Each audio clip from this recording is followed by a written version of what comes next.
First lesson on commercial part A, which we will talk about part A1 transfer of title. So what is this part about? I want you to imagine a situation where it is in a commercial world in Hong Kong, it's very common. So there is an owner who got perhaps an iPhone, and there is a seller who buys the phone from the owner, and later on there is a buyer. Okay? A buyer who eventually buy the phone for his own use. Okay?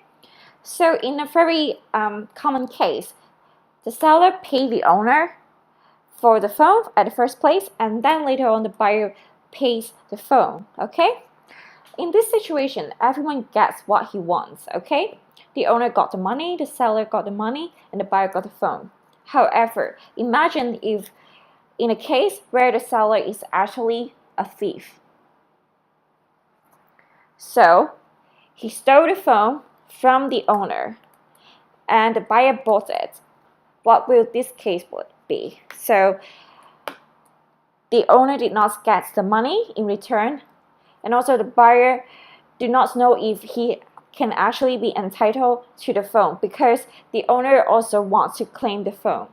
So this is what this section is about. They want to protect customers as well as owners.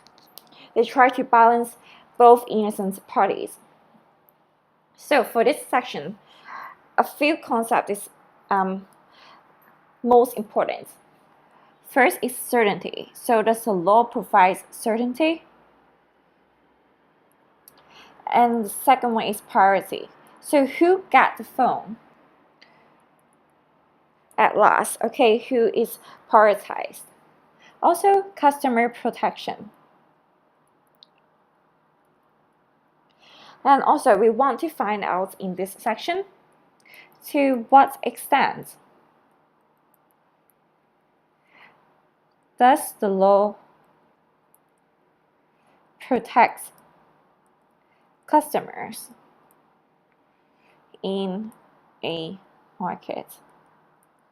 Okay, I'll give you 10 seconds to write this down. So this is what this section is about. It's about protecting consumers. Okay, it's a commercial law, so yeah, so basically they want to make sure that the commercial interest is balanced.